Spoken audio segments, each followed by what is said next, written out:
तकरीबन 16,000 फीट की ऊंचाई, गहरा पानी और नीचे हजारों साल पुरानी हड्डियां। सन 1942 पूरी दुनिया में दूसरा विश्व युद्ध चल रहा था। तभी इंडिया में ब्रिटिश रेंजर्स उत्तराखंड के चमोली डिस्ट्रिक्ट में राउंड पर थे। रास्ते में जब एक रेंजर ने रुककर नीचे देखा तो वो चिल्ला पड़ा। बर्फ पिघल रही थी और बर्फ के नीचे से निकल रहे थे हाथ, पैर, खोपड़ी, पंजे, रिब्स, पूरे के पूरे इंसानी ढांचे सैकड़ों की तादाद में पानी में तैर रहे थे, ऐसे जैसे कि वह जमीन से निकल रहे हो।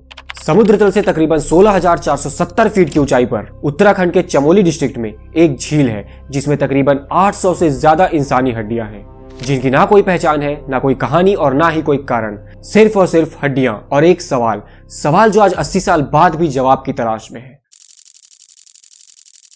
यहां जाने के लिए अगर तुम हरिद्वार से चलना शुरू करो तो तकरीबन 3 दिन का ट्रैक है, सिर्फ एक ही डायरेक्शन में, ना कोई रोड, ना कोई शॉर्टकट और ना ही कोई हेलीकॉप्टर पैड। आमतौर पर यहाँ का टेम्परेचर -10 डिग्री तक होता है, पर रात होते होते ये -20 डिग्री तक पहुंच जाता है। ऑक्सीजन सी लेवल से भी आधा। यहाँ का हर एक कदम मानो आपको मौत की ओर ले जा रहा हो।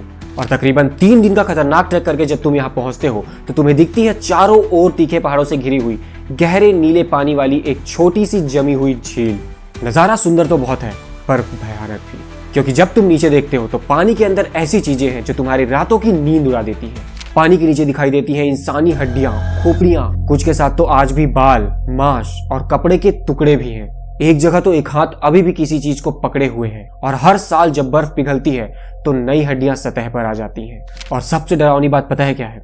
कि वो हड्डियां अभी भी प्रिजर्व्ड हैं। चारों ओर बर्फ होने के कारण ना ही उनमें बैक्टीरिया लगा है और ना ही वो सड़ी हैं। वे इंसान जिनकी ये हड्डियां हैं वे आज भी वहां वैसे ही हैं जैसे 1000 साल पहले थे। उनके मांस, उनकी नसें, उनकी हड्डियां, उनके बाल, सब कुछ।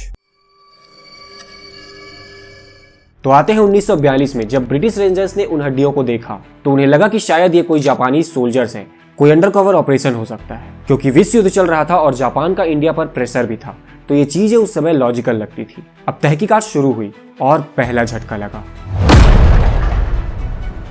वो हड्डियां 1942 की नहीं थी, ना ही वो किसी मॉडर्न एरा की थी।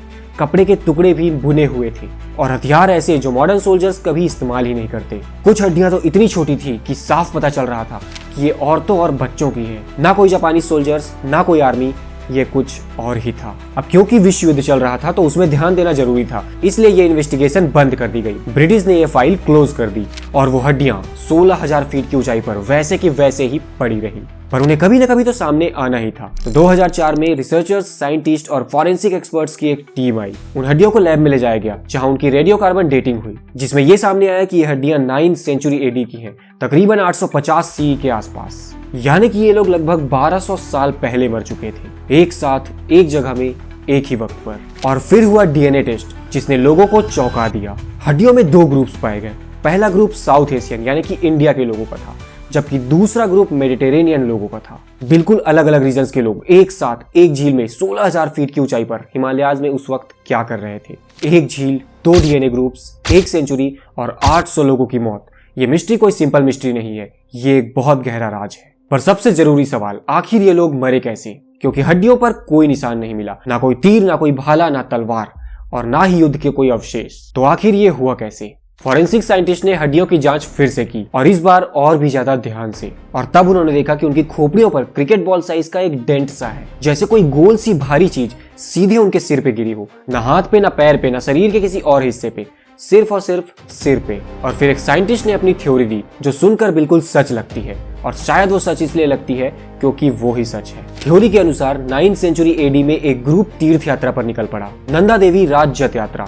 ये हर 12 साल में एक बार उत्तराखंड में होती है और इसमें हजारों लोग भाग लेते हैं देवी नंदा की पूजा के लिए। और इस ग्रुप में इंडिया और ग्रीस के लोग शामिल थे, शायद व्यापारी, शायद फॉरेन से आए हुए भक्त या किसी और कारण से। 16,000 फीट की ऊंचाई पर जब वे अपनी यात्रा के दौरान रूपकुंड क्रॉस कर रहे थे, तब आसमान ने अचानक से अपना रुख बदला। अचानक से बिना किसी वार्निंग के एक खतरनाक हेल स्टॉर्म आया। क्रिकेट बॉल साइज के ओले तकरीबन 150 किलोमीटर पर आवर की स्पीड से आसमान से सीधे जमीन की ओर गिरते हैं। अब सोचो वो मंजर कैसा रहा होगा। 16,000 फीट की ऊंचाई, कोई छुपने की जगह नहीं, ना कोई पेड़, ना कोई छत, सिर्फ और सिर्फ खुला आसमान और बरसते हुए ओले। वे 800 लोग खुले आसमान के नीचे थे, कोई बचने की जगह नहीं। सर पर चोट लगी और वे एक के बाद एक गिरते गए। पूरा ग्रुप एक ही रात में खत्म हो गया। अब क्योंकि उनकी खोपड़ियों पर जो निशान है वो क्रिकेट बॉल साइज के ओलों से परफेक्टली मैच करता है, इसलिए इस चीज का ना कोई और एक्सप्लेनेशन है और ना ही कोई और थ्योरी इससे ज्यादा फिट होती है। 800 लोग, एक भयानक रात और एक हेल स्टॉर्म, और फिर वो 1200 सालों से वहीं रह गए, बर्फ में प्रिजर्व, जिन्हें और किसी ने नहीं आसमान ने मारा। पर रुको, कहानी यहाँ खत्म नहीं होती। साल 2019 में नेचर पब्लिकेशंस में एक स्टडी पब्लिश हुई। एक ऐसी इंटरनेशनल टीम जिसमें 16 इंस्टीट्यूशंस, 27 साइंटिस्ट, हार्वर्ड और CCMB हैदराबाद भी शामिल थे। उन्होंने 38 स्केलेटन्स का पूरा DNA एनालिसिस किया और जो चीजें सामने आई वो आज तक नहीं पाई गई थी। इसमें जो साउथ एशियन लोगों का ग्रुप था वो तो 9वीं सेंचुरी का था, लेकिन ग्रीस के लोग 17वीं या 18वीं शताब्दी में मारे गए, जिससे ये साबित होता है कि वो 9वीं सेंचुरी के हेलस्टॉर्म में नहीं थे। जिसका साफ मतलब है कि रूपकुंड में यह घटना एक बार नहीं घटी, यह अलग अलग समय में, अलग अलग सदियों में, अलग अलग लोगों के साथ हुई। आप खुद ही सोचो कि एक झील, बहुत सी सामूहिक मौतें, अलग अलग सेंचुरीज और अलग अलग कॉन्टिनेंट्स के लोग, ये सिर्फ एक मिस्ट्री नहीं है, बल्कि ये बार बार होने वाली एक घटना है। आखिर क्यों बार बार लोग वहां गए? आखिर क्यों वे बार बार मारे गए? और मेडिटेरेनियन लोग 17वीं शताब्दी में 16,000 फीट की ऊंचाई पर हिमालय में क्या कर रहे थे? दोस्तों, रूपकुंड आज भी वहां है, 16,470 फीट की ऊंचाई पर, उत्तराखंड के उन पहाड़ों में। हर साल मई से सितंबर के बीच जब बर्फ पिघलती है तो नई हड्डियां सतह पर आ जाती हैं, नई खोपड़ियां, नई कहानियां और नए सवाल। दोस्तों, इंसान कितना भी बड़ा हो जाए, कितना भी प्रिपेयर्ड हो जाए, पर प्रकृति एक पल में सब कुछ बदल सकती है। हो सकता है मेरी अगली वीडियो आपको ना मिले, क्योंकि मैं जा रहा हूँ रूपकुंड घूमने।